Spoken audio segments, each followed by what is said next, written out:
안녕하세요. 12월 4일 금요일 짱목과 말씀 수다의 시간입니다. 오늘 5번째 이렇게 옷을 바꿔 입었습니다. 저도 이렇게 옷을 잘 안 사 입는 편인데 이번에 저희 아내하고 딸이 가서 이 짱목과 말씀 수다를 위해서 이렇게 옷을 5벌을 준비해서 제가 오늘 5번째 이렇게 연속으로 옷을 입고 말씀을 전하게 되었습니다. 체크무늬 괜찮아요? 안 괜찮군요. 네, 오늘 우리 주시는 하나님의 말씀은 이사야 1장 24절부터 31절의 말씀인데요. 하나님 말씀을 다 같이 보시겠습니다. 그러므로 주 만군의 여호와 이스라엘의 전능자가 말씀하시되 슬프다. 내가 장차 내 대적에게 보응하여 내 마음을 편하게 하겠고 내 원수에게 보복하리라. 내가 또 내 손을 내게 돌려 내 찌꺼기를 잿물로 씻듯이 누겨 청결하게 하며 내 혼잣물을 다 제하여 버리고 내가 내 재판관들을 처음과 같이 내 모사들을 본래와 같이 회복할 것이라. 그리한 후에야 내가 의의 성읍이라 신실한 고을이라 불리리라 하셨나니 시온은 정의로 구속함을 받고 그 돌아온 자들은 공의로 구속함을 받으리라. 그러나 패역한 자와 죄인은 함께 패망하고 여호와를 버린 자도 멸망할 것이라. 너희가 기뻐하던 상수리 나무로 말미암아 너희가 부끄러움을 당할 것이요 너희가 택한 동산으로 말미암아 수치를 당할 것이며 너희는 잎사귀 마른 상수리 나무 같을 것이요 물 없는 동산 같으리니 강한 자는 사모라기 같고 그의 행위는 불티 같아서 함께 탈 것이나 끌 사람이 없으리라. 선지서가 되게 설교하기가 어려울 부분이 될 거예요. 왜냐하면 계속 하나님께서 심판을 하실 거고 겁을 줄 것이고 그래서 너희가 회개를 해야 될 것이고 너희들 어떤 세상 전체가 메시아를 기다려야 한다 라고 하는 것이 주된 얘기가 숨어져 있는데, 또 오늘 특별히 이번 주에는 1장 이사야 1장만 하기 때문에 거의 비슷한 이야기들이 계속 있었던 걸 볼 수 있습니다. 내용이 간단한 거예요. 인간은 죄인이라는 거죠. 그래서 예수님이 이 땅에 오신 이유도 결국 의인을 부르러 온 것이 아니라 죄인을 부르러 왔다 라고 하면서 예수님께서 바로 의사와 같은 모습으로 우리에게 말씀하시는 장면들이 나오고 있는 이유도 바로 여기에 있습니다. 문제는 자기가 죄인이라는 사실을 모르는 게 문제죠. 그러니까 예수님 당시에도 누가 제일 커다란 문제였냐면 바리새인과 사두개인들과 서기관들이 문제가 있었습니다. 자기들은 죄가 없다라고 생각을 한 겁니다. 그러면서 얼마나 잘 우리가 섬기고 있는가. 바리새인들은 길거리에 가서 기도를 하는데 넓은 길에 가서 내가 11절을 얼마나 하고 얼마나 생활선교사로 잘 살고 내가 교회에서 어떻게 봉사를 하고 있는지 하나님 잘 알고 있습니다라고 소리를 지르며 기도했어요. 대단한 분들이었습니다. 그런데 이것에 대해서 예수님은 나팔을 분다고 하면서 결국 이들을 어떻게 보면 혼내는 그런 모습들이 성경에 많이 있고 욕을 하는 모습까지 나오잖아요. 결국은 왜 그러냐면 자기 존재가 잘난 사람, 자기 존재가 괜찮은 사람, 이런 부분들이 결국 가장 커다랗게 하나님 앞에서 문제가 되는 거라고 보여져요. 정말 겸손한 것은 자기를 정말 죄인으로 생각한다는 겁니다. 죄인이라고 하는 것을 우리가 어떻게 느끼냐? 하나님이 필요한 사람.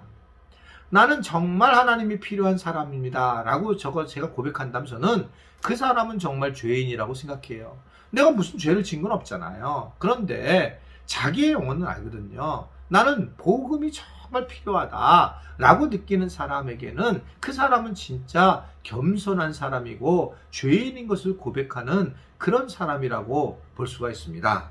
자, 하나님은 이제 또다시 하나님의 마음을 얘기하는데 오늘 24절의 말씀을 보면 내가 슬프다라고 그렇게 말씀을 하고 있어요. 슬프다. 그러면서 하나님은 내가 장차 대적에게 보응을 할 것이고 내 마음을 편하게 이제 내가 정하고 원수에게 보복할 거다라고 그렇게 말씀을 하고 있습니다. 우리가 여기서 참 중요하게 여겨야 될 것은 하나님도 우리와 비슷한 마음을 가지고 바라본다는 겁니다.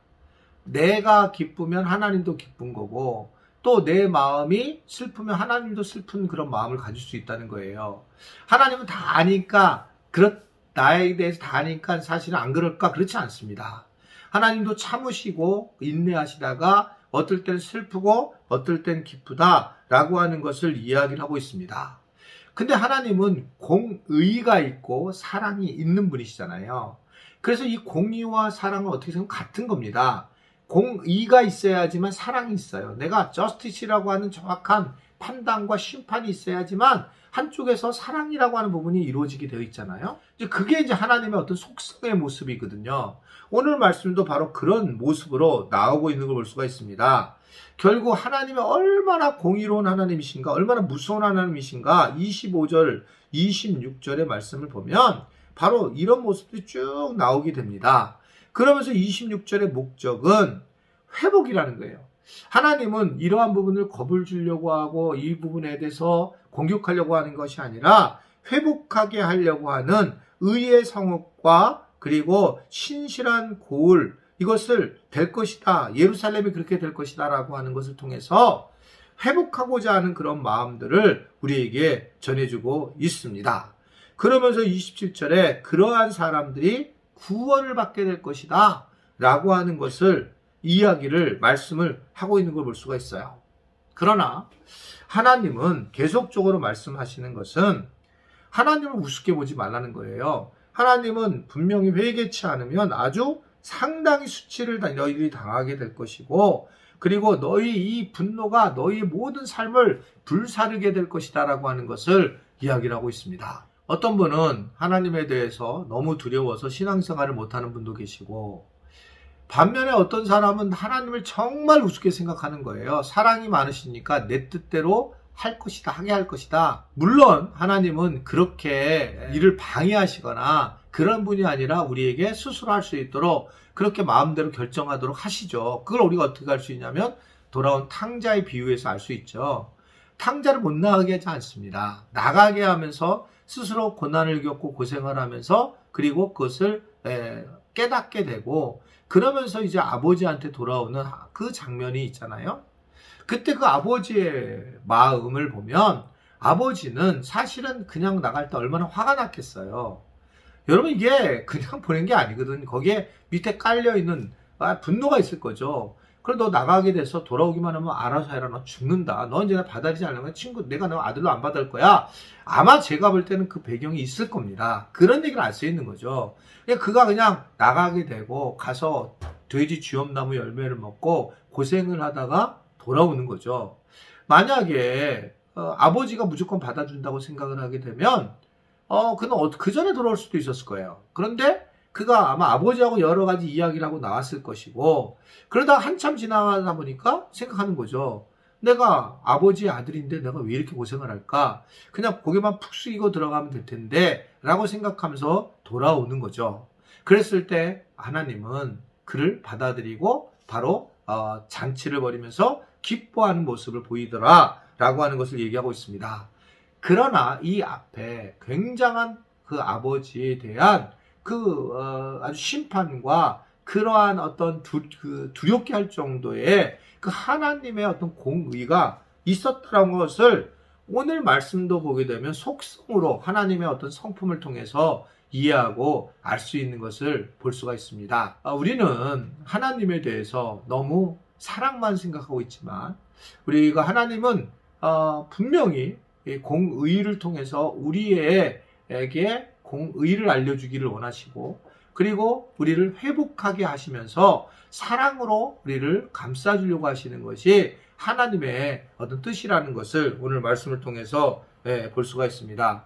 하나님은 독생자 예수님을 보내시기도 하지만 그 독생자 예수님을 죽이실 수밖에 없는 그러한 공의가 함께 있는 분이기에 이 복음은 두 가지가 다 있는데, 우리는 사랑의 하나님에 대한 관심만을 가지고 있지만 오늘 말씀 자체는 적어도 하나님의 굉장한 무서움이 쭉 숨어져 있으면서 이게 아무 불티 같아서 아무도 사람이 없을 거고, 그리고 마른 상수리 나무 같고 물 없는 동산같이 이 세상이 될 거다라는 것을 이야기를 하고 있어요. 그만큼 심각한 상황이 벌어질 거라는 것입니다.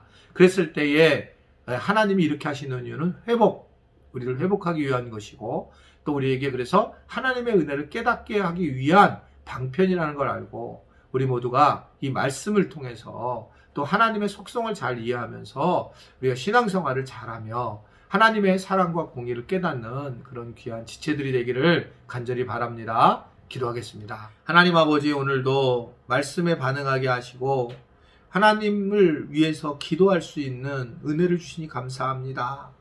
주님, 우리는 죄인입니다. 이 죄성을 용서하여 주옵시고 하나님께 늘 돌아가고자 하는 마음들 가질 수 있도록 은혜와 은총을 베풀어 주시고 인도하여 주옵소서. 우리 주님을 찬양합니다. 주님, 우리가 주님을 두려워하며 주님의 사랑을 늘 느끼며 살아갈 수 있는 우리 모든 지체들 되도록 도와주옵소서. 예수님의 이름으로 기도드리옵나이다. 아멘.